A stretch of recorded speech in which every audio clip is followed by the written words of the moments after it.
The final plunge of the Titanic would have been a violent event. When it comes to the Titanic survivors, we know that their fates were far better than the 1,500 people who were left behind. But we often forget to acknowledge that a lot of the survivors went through physical trauma themselves that night. From things as simple as seasickness, sprains and strains, to broken bones, concussions, and almost having their legs amputated. In this video, we will dig into the physical trauma the Titanic caused its survivors, and how the few hours of hell these survivors went through that night would plague some of them for the rest of their lives. I'm Tyshawn, and this is Legacy Liner.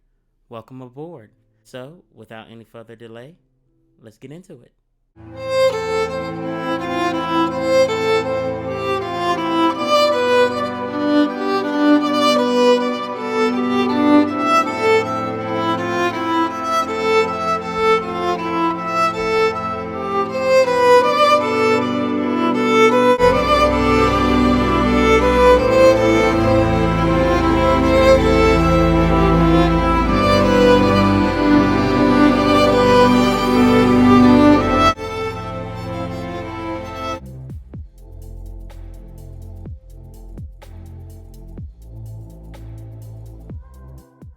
One of the most dangerous things that happened during the sinking was the loading of the lifeboats.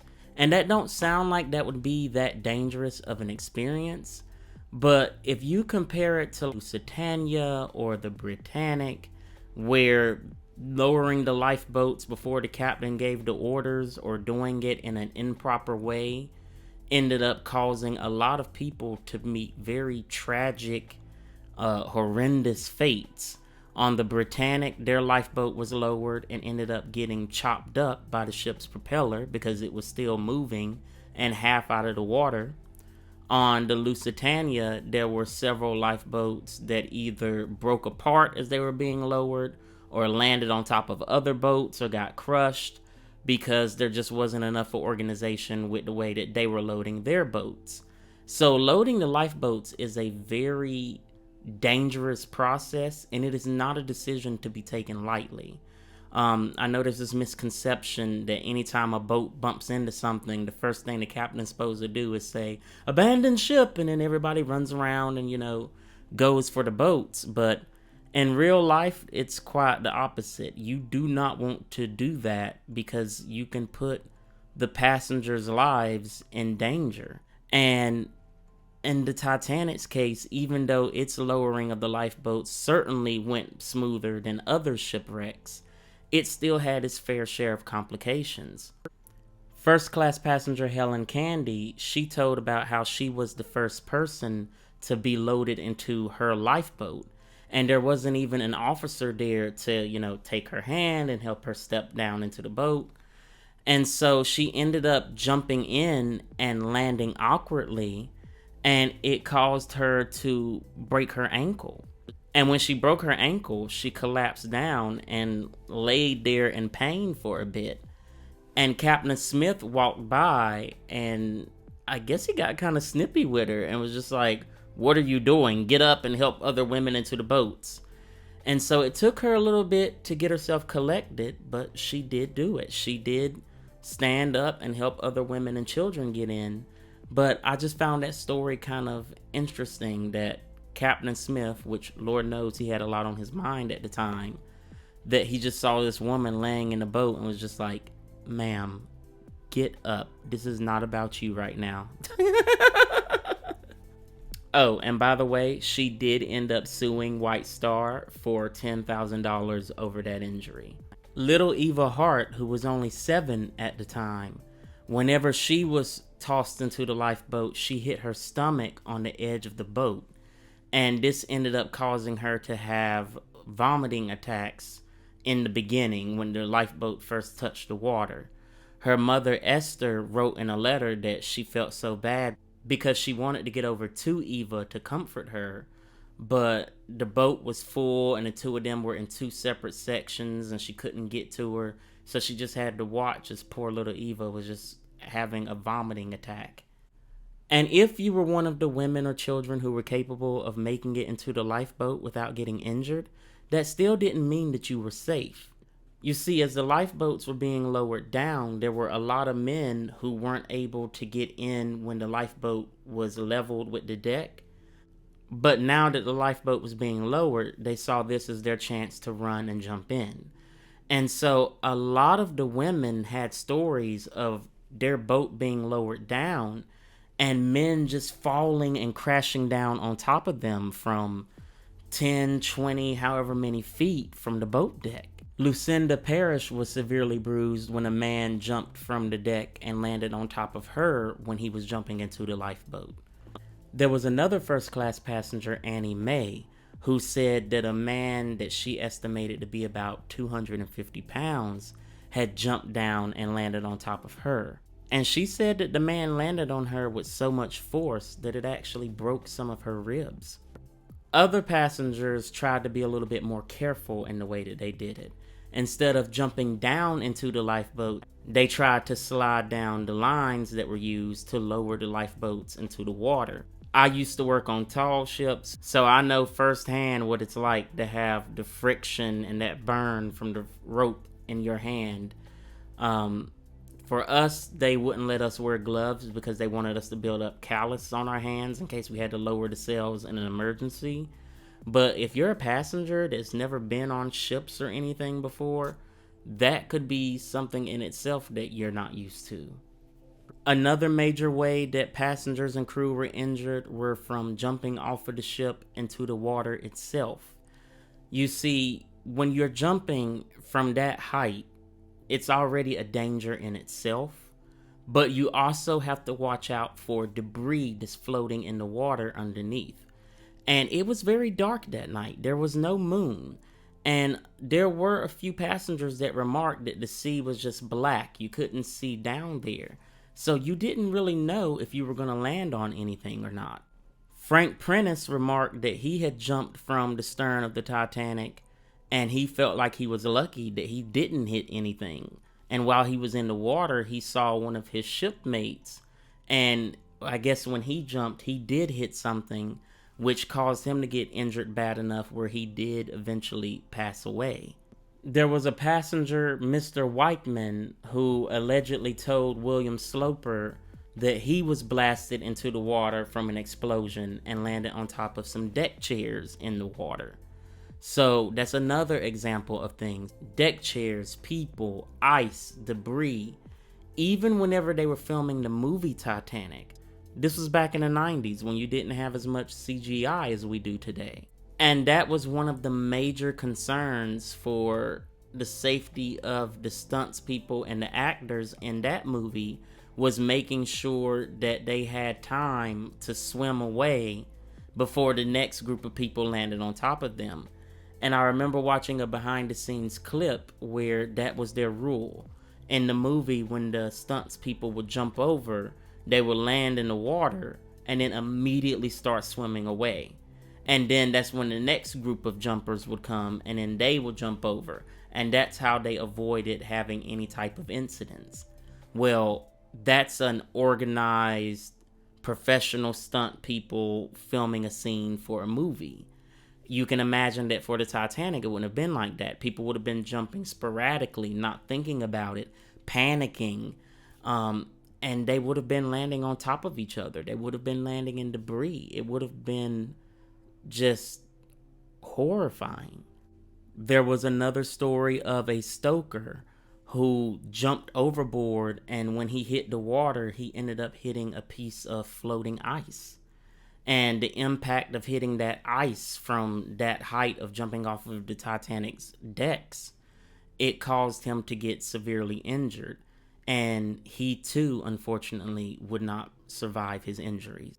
Ruth Dodge fainted 3 times throughout the night, and it was said that she was acting very much hysterical. She was distressed about leaving her husband behind on the ship. Thankfully, he would end up being amongst the survivors. Another issue that plagued a lot of the survivors in the boats was that there was water that was standing in the bottom of their boats, this cold, icy water.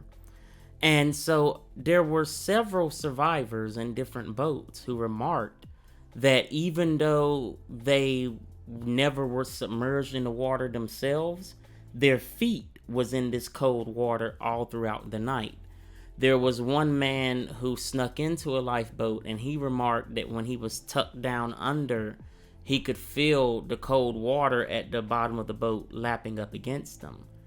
Juliette LaRoche was in one of the boats that had this water in it, and she ended up having pain in her feet for the rest of her life.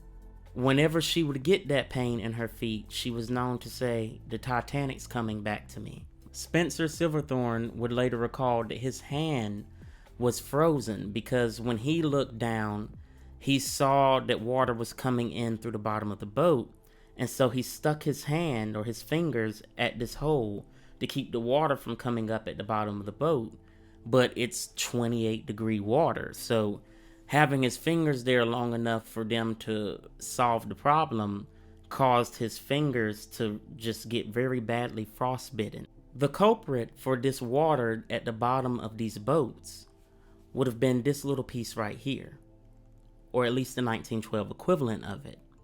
You see, boats have what's known as a drain plug at the bottom of them.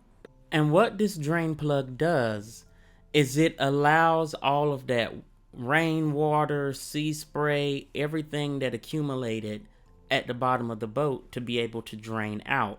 So it's not just building up this nasty, mucky water at the bottom of the boat. And so it's customary when you have these boats on land to have these plugs open so that the water can drain out. But of course, before you put them in the water, you're supposed to put the plug back in so that way water doesn't leak into your boat.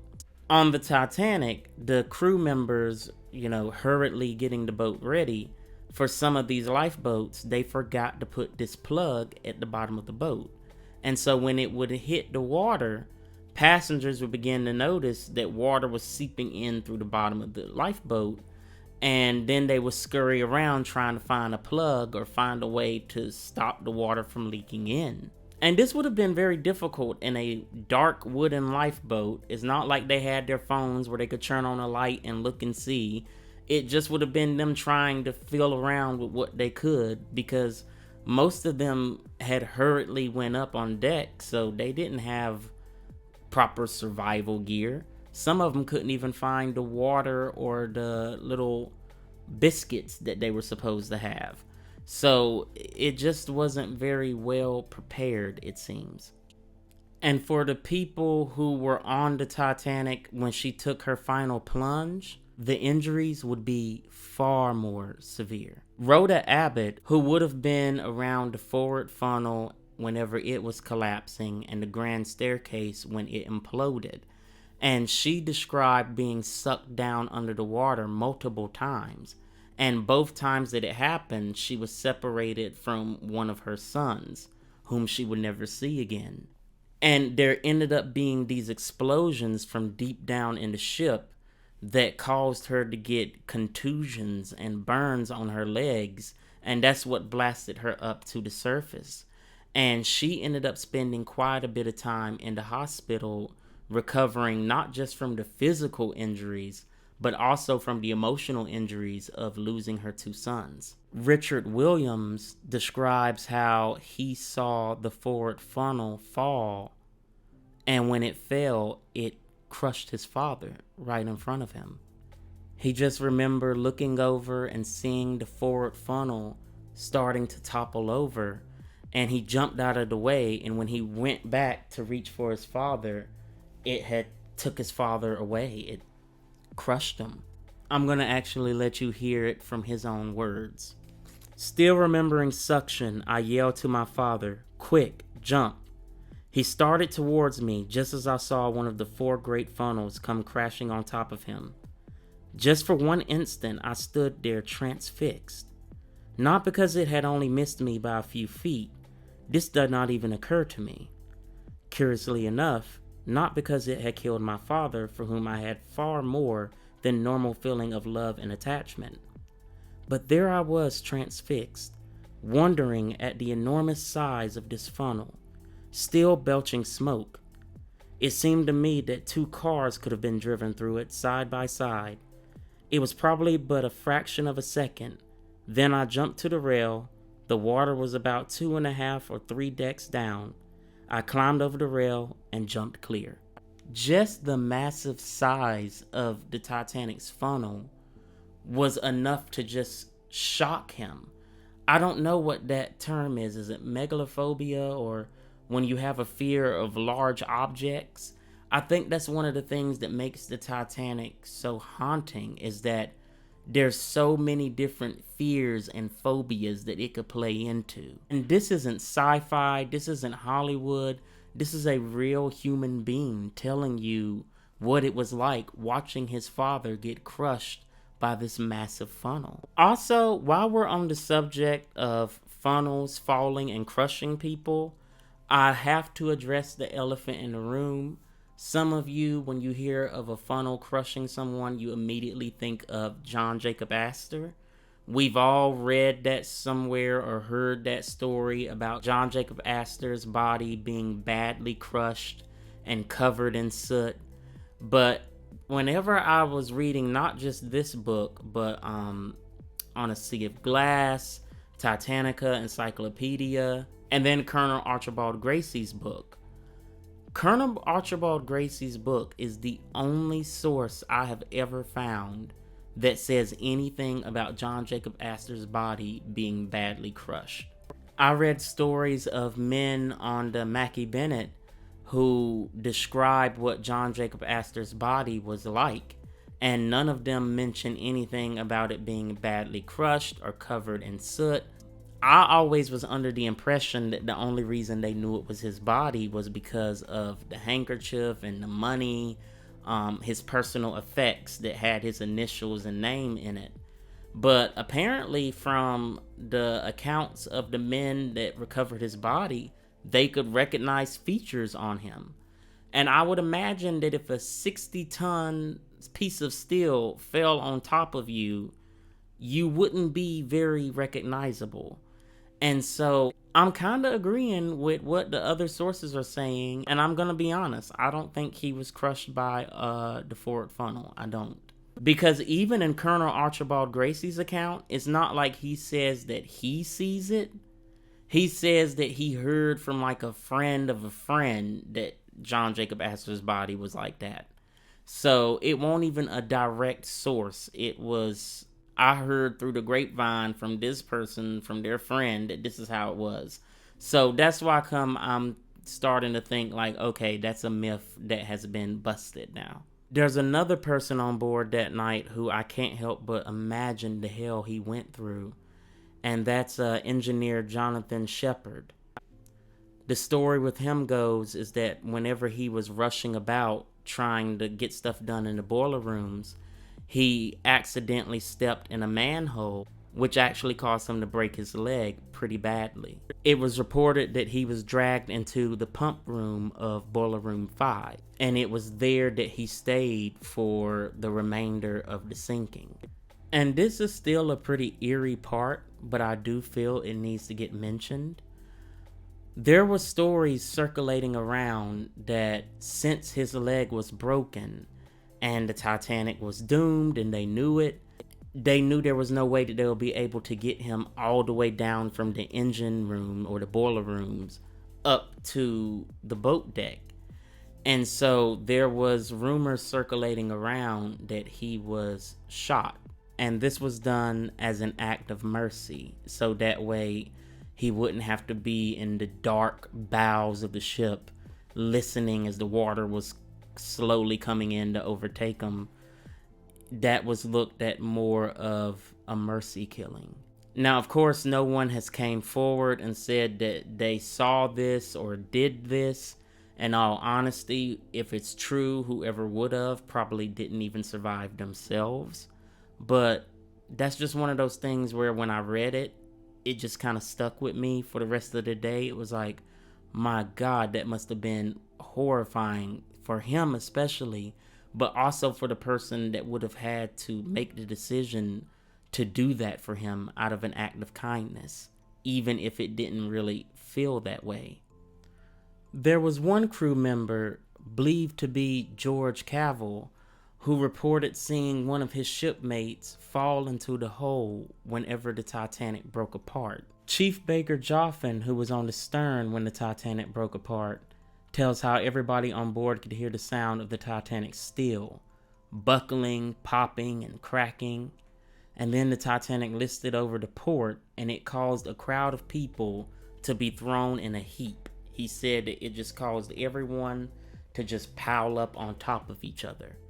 Some of the passengers developed colds, bronchitis, pneumonia, reoccurring respiratory problems like asthma. The list goes on. Joseph Boxall had suffered so much in the cold from rowing and just being in the cold air for that long. Whenever he went to the British Inquiry a few weeks later to testify, they had to get him a chair because he still hadn't physically recovered from what he had went through. Rhoda Abbott, who I mentioned earlier and who I also have done a separate video on, she ended up having to move from Providence, Rhode Island to Florida because her respiratory problems from being in that cold air and being the only woman to go down with the Titanic and survive, it just caused her body to never physically recover. She was in pretty rough health from that for the rest of her life. There was another passenger, Samuel Goldenberg, who actually went blind for a month. And one of the most scariest stories, in my opinion, from the Carpathia happened to Augustus Weichmann. When he was on board the Carpathia, he was offered brandy to help him warm up. Well, a combination of drinking this brandy and the exertion and exhaustion of everything that he went through the previous hours, it caused him to pass out. And he passed out into a deep enough sleep where apparently the crew of the Carpathia thought that he had passed away. And when he finally did wake up, his watch and personal effects were all gone. But this is something that he wouldn't have noticed until a little bit later, because his first concern was that he was in a body bag. Yes, they thought that he had passed away, so they put him in a body bag and put him in a makeshift morgue that they had on the Carpathia.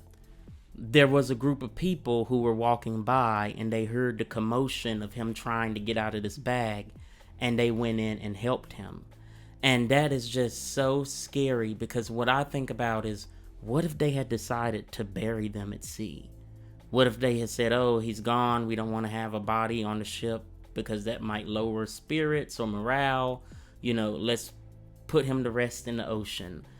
That is just a horrendous and scary thing to imagine. Colonel Archibald Gracie, and if you ever seen the movie Titanic, he's the character that offers Rose a drink after she almost falls off the ship. But Colonel Archibald Gracie, he died only 8 months after the Titanic sank in December of 1912, the same year. His family put the blame on surviving the Titanic and the physical ordeal that put him through, but they also blamed the mental ordeal that he went through, because Colonel Archibald Gracie was one of the first few survivors to write a very detailed account of what happened that night.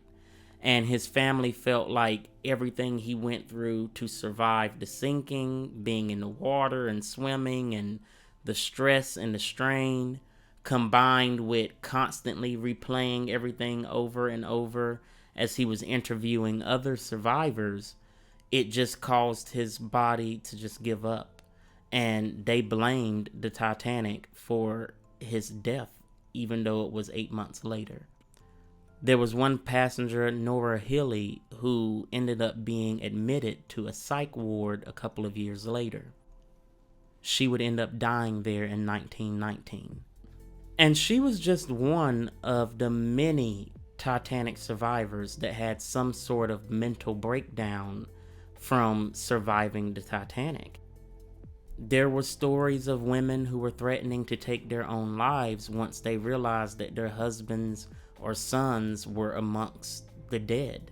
There were multiple reports, Ruth Becker being one of them, who remarked about how sad it was seeing all of the women lining the Carpathia's railings looking for their husbands and realizing that they were lost at sea. And some of these women did end up having to be brought inside of the ship because they were scared that the women might try to take their own lives or jump overboard. Eleanor Widener, her family decided to hold off on telling her that both her husband and her son died in the sinking. She kept asking them for news of them, but they were hesitant to tell her. When they finally did, she refused to believe it. She just would not accept that her husband and son had froze to death in the middle of the North Atlantic. Frostbite was obviously a common injury. Richard Williams had frostbite so bad on his legs that it was brought up that they might have to amputate him. And so somebody suggested to him that he should keep walking so that he could keep, I guess, the blood circulating, or I don't know what that would do, but they just suggested that you need to keep moving if you want to keep your legs. So what Richard Williams ended up doing is that every 2 hours, all throughout the day and all throughout the night, he would get up and walk around on the Carpathia so that he could keep his legs active. And this did end up working. He was able to keep his legs. They were apparently very badly scarred from the frostbite, though. That never went away. Whenever he tried to join the military, they were going to deny him over it. But even with these scars, he did end up making a recovery. In fact, he played in the Paris Olympics of 1924, 100 years ago. There was one survivor, Joseph Hyman, who reported having hair falling out of his head in clumps. I guess the stress of everything he went through that night caused his hair to start falling out. And while we're on the subject of hair, I have to bring up one of the most, to me, it's one of these images that just really brings it home to you, the impact that Titanic had on its survivors. And that's Alexander Littlejohn. He was a steward who was on board the ship. And there's a famous picture of him that shows him just a little bit before he boarded the Titanic. And then another picture that was taken only a few months later. And his hair had gone from jet black to completely white, just from the stress of what he saw that night. And I've heard talk of this happening with other people in traumatic points in history, Marie Antoinette being the most famous of them. The stress of being captured and going through the French Revolution, and her husband being executed, and her children being taken away, her son being tortured, everything else. It just caused her hair to go white, even though she was only in her 30s. And Alexander Littlejohn apparently had this same thing happen to him, but it happened because of what he experienced just that one night on the sinking of the Titanic. And so there it is. That's just a few examples of some of the illnesses, ailments, injuries that passengers and crew who survived the Titanic either experienced or had to deal with as a result of the sinking. I know sometimes when you look at these pictures of these passengers and crew, it's these black and white blurry pictures of people in fancy clothes, and sometimes it can make it a little bit difficult to feel a connection to them. But one of the things that I really ask that we all keep in mind is that these were people just like you and me. And even though they were the ones that survived the sinking, that still doesn't mean that they had an easy life. For a lot of them, the Titanic dramatically impacted them, not just physically, but mentally and emotionally as well. And also, one of the more eerie things to keep in mind is that when you listen to their stories, their testimonies, their experience, what they saw that night, what they felt that night, it's going to be the closest thing that you will get to understanding what the 1,500 people left behind would have went through in their final agonizing moments. And alright, that's my video on the physical trauma caused by the sinking of the Titanic to its survivors. A lot of this information came from The Titanic Disaster, A Medical Dossier by George Behe. I cannot recommend this book enough. It's very interesting. A lot of the stuff I said in this video came from reports in this book, but that was just some of them. There were so many in here. You'll just have to buy the book to hear what they all are, but it's such an interesting read. And I gotta admit, I've been having to force myself to read lately because TikTok has fried my brain. I don't really have the attention span anymore. But this book was a page turner. I went through it in a couple of days. I was irritated when I had to put it down.